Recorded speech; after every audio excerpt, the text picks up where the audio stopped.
Hello, my beautiful earth angels, soul tribe collective, light warriors. Welcome back to another reading. This like all tarot decks and decks have different kind of energies and spirits and personalities.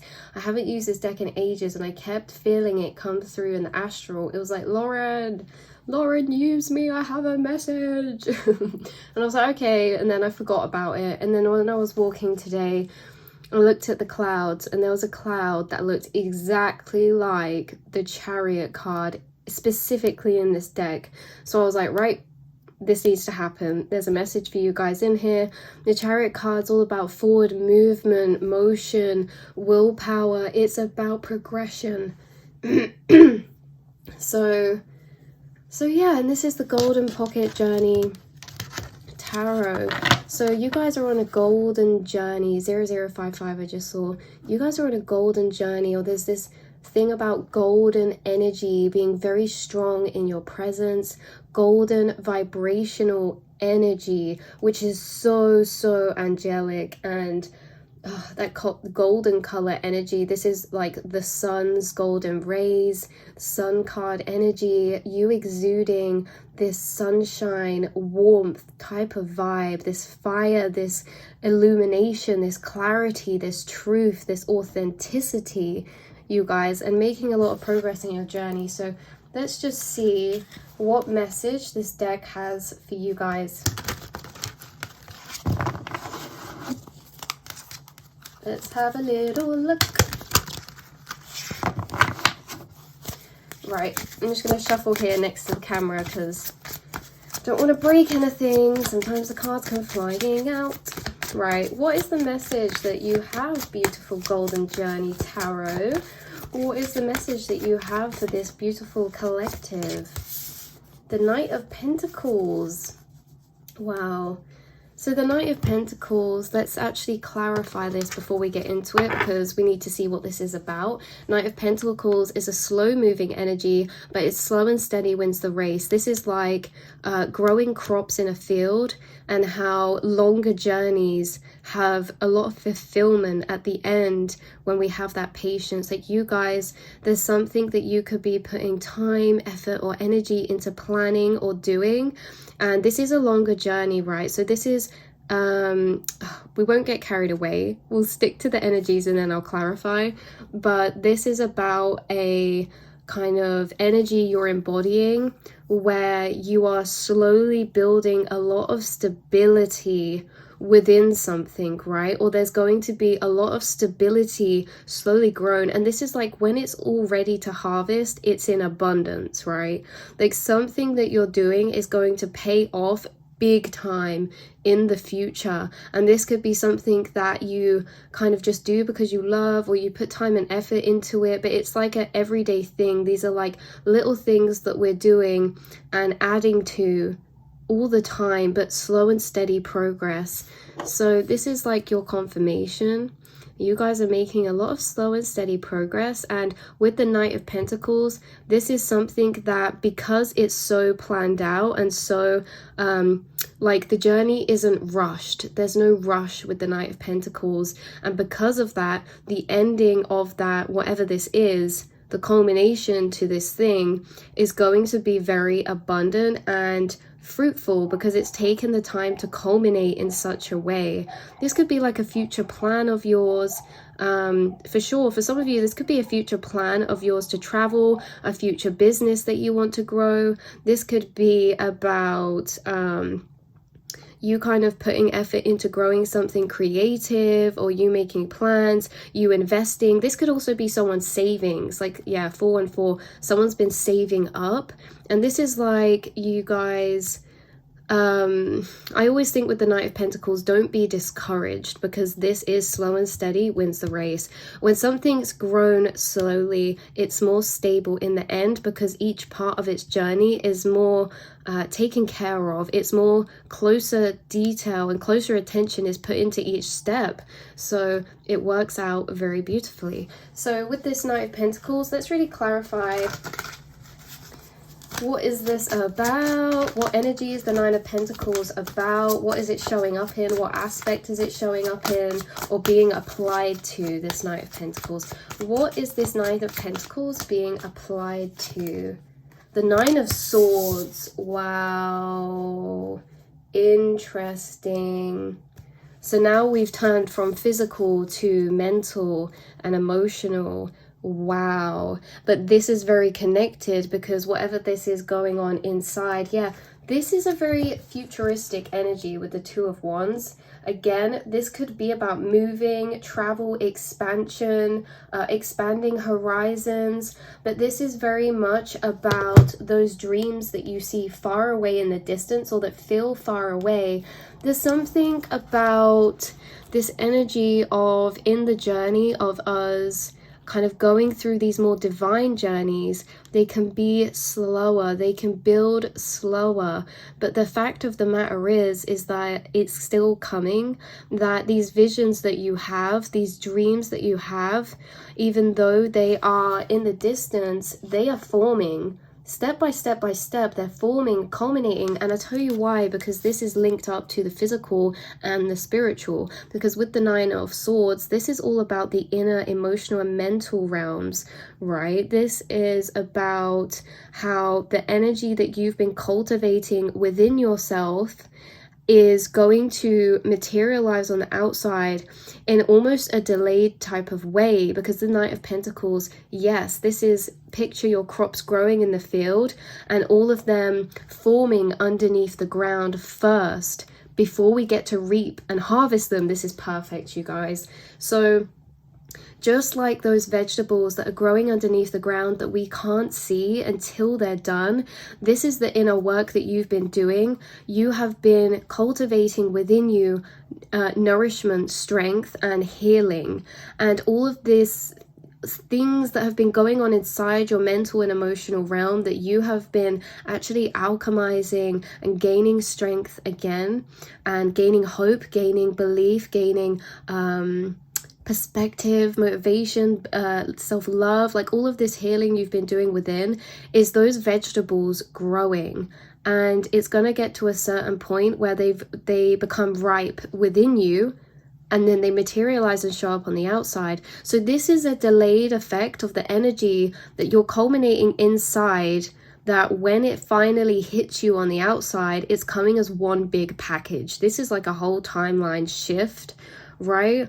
And with the Nine of Swords, this is about anxieties. This is about the darkness. This is about darkness and healing through fears, healing through sufferings, healing from the past sufferings, healing the inner child, right?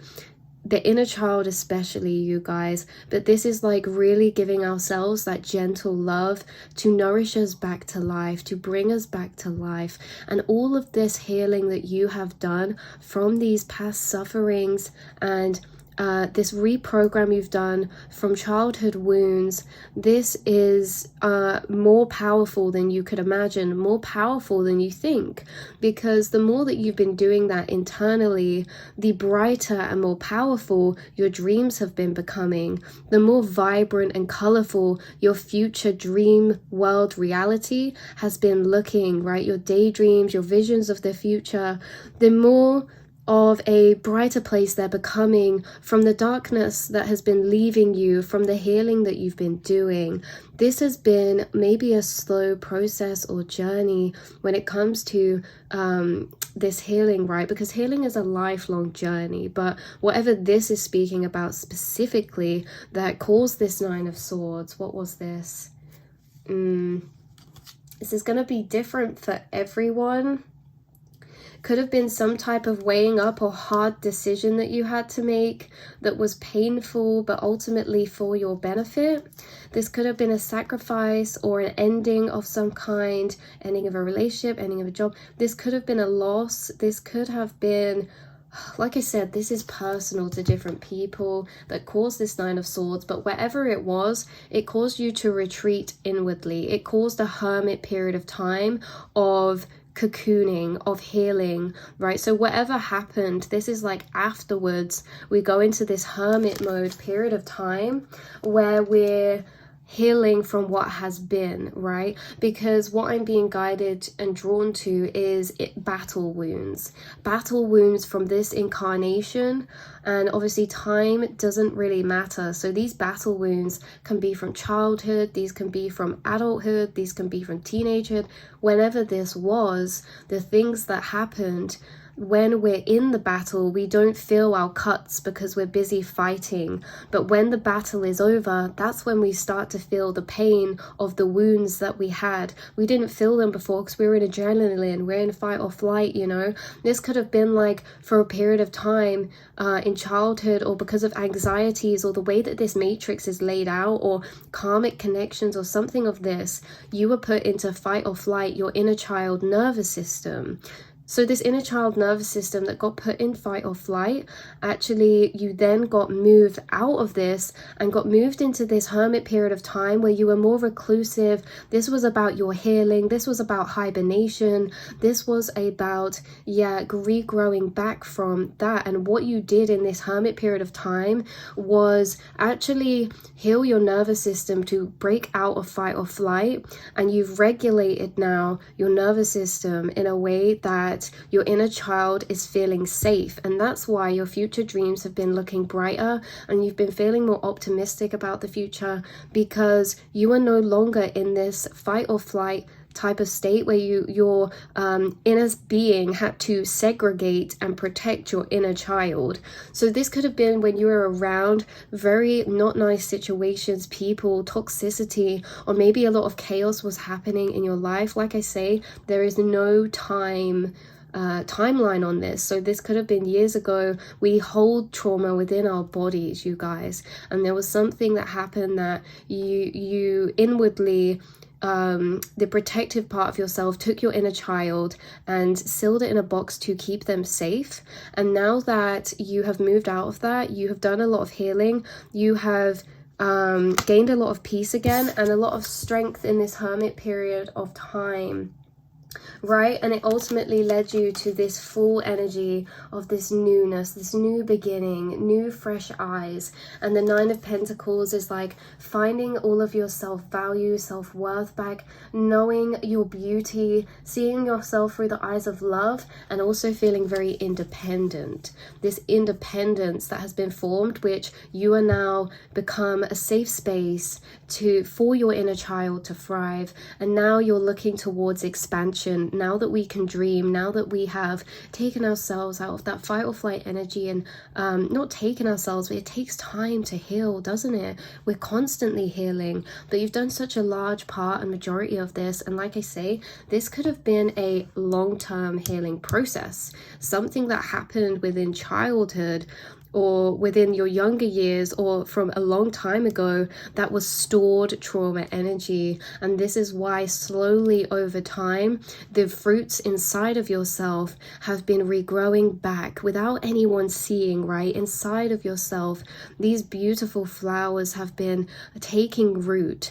And this is a big shift that you've done internally to clear a lot of these past energies. And because of that, the outside reality is going to reflect that back. You are slowly moving into a period of time where you are going to get the energy back in your physical reality that you have cleared and alchemized in your inner reality. So those can be things like really beautiful blessings, dreams that make you feel accomplished and proud. Exactly how your healing journey made you feel on an inward level, right, is how you are going to be made to feel by these outside blessings. So within that inward journey of healing, you got led to building back your pride again, feeling proud of yourself, feeling strong, knowing your resilience, feeling really accomplished because of how far that you've come, right? Feeling abundant inwardly. That is how you're going to feel by these physical blessings that will show up on your outside reality. So very, very interesting. Very interesting. And again, this could have led you to go inwardly in this hermit period of time. All right, it could have led you to look inward, and you could have started actually connecting to yourself in ways that you started to find new interests, creative interests, journaling or writing, a habit or a mechanism that you picked up from healing that helped you to heal yourself is something that's becoming a passion or something that you will bring to this world. So either how you healed yourself, you will help others to heal themselves in the same way because of your journey, or you will enter a field of that kind, like social work, social care, therapy, like being a therapist, working with children. This is like you really having the tools to help others because of you being able to get through your own experiences, no matter how long they take you, guys. There is no time limit. There is no rush. Like I say, healing is a lifelong journey. With the Knight of Pentacles, this is really a lot of strength that's built over time, and because of that, yeah, you're gonna have the tools. Or like I say, when you went into this hermit period of time, some of you, maybe you got into writing poetry, you know, to express. We go into this energy of expression from our pain. When we're ready to acknowledge and open those doors of pain, then when we integrate it inside ourselves, it naturally then flowers in a way where it wants to come out, it wants to be shown. So this is like a story of someone who's been through a lot of darkness, and ultimately you know, at a certain point they've removed themselves from the chaos, or life parted them from the chaos, or the divine parted them from the chaos, because this chaos was always there to be your fuel and your tool for what you go on to do in the future, right? Because this is like I say, someone goes through this, they go through the chaos, they get removed from it, then they go on this inward journey of healing, of actually being able to have the space, the safe space to come out of fight or flight, to assess battle wounds. And because of that, we start to heal those battle wounds, and you learn how to heal, you learn how to alchemize, you learn something, and you claim ownership and pride where there was shame. So it's this energy and phase of time in this healing process where shame turns to pride, where we start to use expression or creativity, right?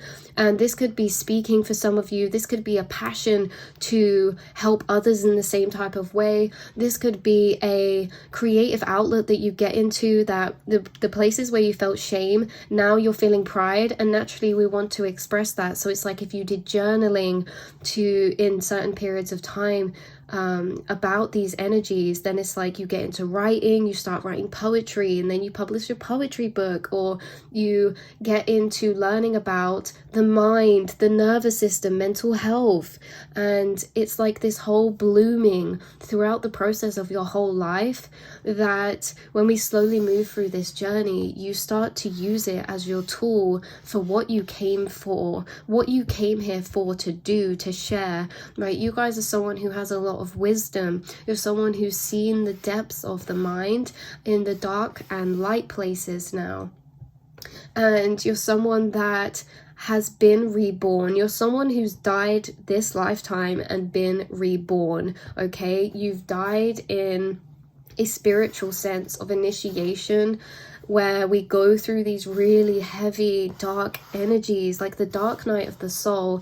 And often after the dark night of the soul, we do healing and we awaken. We are shaken until we awaken. You were shaken until you awoken, and this was your initiation, that's particular energies of darkness that got put into your life, they have been alchemized, and they are becoming your fuel and your tool to create something different for your life. Because this is like you've died and been reborn, in a sense that the goals and dreams that you have are so deep, they're so profound, they're so beautiful. It's like, yeah, I want to make a difference to this world. Yeah, I want to help people. Yeah, I want to create this independence and abundance for myself outside of the system. There's something about that, how some people here incarnated die and be reborn, in a sense of their soul then is brought into their body, right? It's like We're here as a shell, walking through life, experiencing things, going through darkness, and then we die from the darkness and we're reborn into the light again. And when we're reborn, our everything changes, our whole inner reality changes, life itself changes, the reality itself changes. And it's like people who go through this process do tend to reach bigger and dream bigger, and you feel like one of those people who has spent time to meet the essence and the depth of life at a different level to just material surface things, right? You guys are someone who walks with a deeper purpose within your bones, within your being. Your journey is so deeply profound. Your journey is one of a saint. Your journey is something that is so profoundly, tragically beautiful, and the hearts you will touch this lifetime, the impact that you will make to other people's lives is literally going to change them as people, because sometimes people need that light within the darkness when they feel lost. This is like you have the tools from being in those dark spaces of understanding. Now you understand, you can meet people in these deeper places where they sit, where they feel alone, and you can actually bring the light to them there. This isn't about healing everyone, it's about support, and it's about people knowing they're not alone, so that they just don't give up on themselves. They just get back up again and know and see something to fight for. And I'm getting emotional because that particular part of the message was channeled for somebody, right? This is like you're somebody who has such a big heart.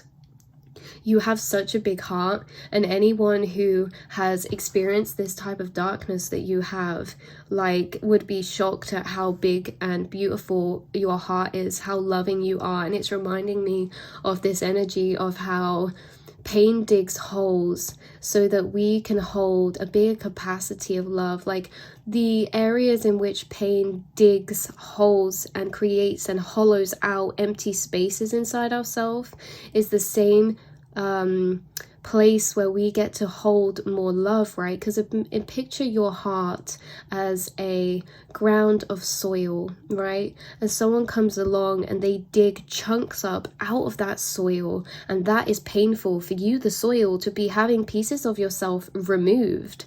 But then what happens when you have big holes? You get to plant seeds in them, right? You get to plant nourishment within them. You get to plant things in them that you couldn't do before that they were there. And this is the space where you regrow back beauty from what once was. So your journey has inspired me in this reading, and I'm so glad we have people like you here in the collective. You are not unnoticed. You do not go unseen. You are divinely protected and divinely guided. And yes, beautiful child of the moon, of the universe, you are here for something deeper this life, because you are deeper. You are deep within your soul, deep within yourself. You're someone who's died and been reborn again. You have so much divine essence, wisdom, and depth to you. That's all I can keep saying, that you will bring to this world, because you're also gifted, because all of this darkness that you went through in the past actually awoken you in the astral space, parts where our consciousness split off. You were awoken in astral space, and this means that you split off from yourself in a way that your body, right? One last message before we end this. Your body and you as a being, when you went through this darkness, remember it's shaken to awaken. Imagine your soul is inside of your body, right? And universe shakes you, and now your soul's become loose. Your soul is not confined to your physical body, right? Your soul is something that travels outside of yourself, outside of your body. It travels in the mind into the astral space, right? This shaking, it's like, woof, our conscious awareness ball pops out of us, and now we're moving around in, separate to space, separate to time, separate to ourselves. And you've been living in this astral realm for a long time. There's something about you know, when our consciousness splits off from ourselves, it becomes separate to part of our ego and our physical body, but we can rejoin them back together. But this is a gift, because this energy ball inside of yourself, you know, that feeling of this is me, like that's nothing to do with our physical body. This is the energy ball that you travel with in the astral realm, within the mind, within the feeling space, which I like to call the astral space is the feeling space. And you guys travel in the feeling space in your mind all the time, thinking about things. And when you're thinking about things, following trains of thought, you're actually walking in the astral space, and you're going deeper and deeper and deeper. And you are kind of, when I said that you've died and been reborn, what happened was you died and you were reborn, but in two places. You were reborn in this reality, but it was the first birth in your spiritual reality. So as you died in this reality, went through this darkness and, you know, felt defeated, the spiritual baby of you was born in the astral space. Does that make sense? Or there's something about someone being born in the astral space. Someone could have this is like, yeah, you've been born in the astral space, but also this is like you have people in the astral space as well, like souls who were born in the astral space with you, or that you born into the astral space. Either way, you have been walking in two planes, my dear friend. Not just two planes. You've been walking in loads of multi-dimensional realities and planes, but you don't just exist here on Earth. You are a multi-dimensional being, and that's something significant and special in itself, because to get to that point of being a multi-dimensional being and walking within the astral space, separate to the physical plane, that's not just the light, fairies and rainbows. Oh yeah, I've been born in the astral space. No, being born is painful, right? Giving birth to your conscious self in this astral space, that was born from the darkness, right? That was born from pain. And so you have this deeper essence of life because you are literally living and have access to different dimensions inside of your mind, inside the quantum space, and you're very connected to spirits, the spirit realms, spiritual gifts. You guys are spiritually gifted. You are you know, if time doesn't exist, let's say you are the mediums, the psychics, the healers, the quantum healers, the quantum travelers, the philosophers, the scientists, like I said, healers, the shamans. You guys have been born twice this life. You've been born once in the physical, and you've been born in the spiritual too. So that is where I'm going to leave this reading. Super, super, super special. Whoever gets this message, you are a really, really profound and special soul. And I hope that you know how profound and prolific comes to mind. I don't know what that word means. Prolific. Spirit saying your journey is prolific, or you are prolific. I'm going to go Google that now. Hopefully it's nothing actually bad, but you guys, there's something prolific about you. So I love you so much. Please never give up hope and faith. And, you know, I don't need to be saying this to such a beautiful, profound, strong soul like yourself. You are connected to your spirit teams. You have found this inner light inside of yourself. Or if any of you are watching this, because these readings are timeless in a way that there is a timeline, but when you're watching this, you could be at any point of this timeline. So if you feel like you haven't got to that space yet of refining your light, this is your journey laid out for you. Like, you are going to get there. You are finding that. You are healing. You are coming back. You are going to make your dreams come true. And I stand by that. You know, come to me in 20 or 30 years time and you'll be like, oh my God, Lauren, this reading, you called it. My dreams did come true. Even though, oh, they were just a vision. Even though, oh, they were just an idea. Oh, it was just a wish. Right? No, it's happening. It's happening this life for you. You're building a kingdom come. This is my kingdom come. Don't get too close. That's a channel song for you guys. It's dark inside. It's where my demons hide. It's where my demons hide. Oh, that's a beautiful song. Yeah. That is a song for you guys. I think it's called Demons, or is it? It's by Imagine Dragons. Wow, you really have a lot of ancestors and people in the spiritual space. You were never alone, you guys. So I love you so much, and I will speak to you again soon. Mwah.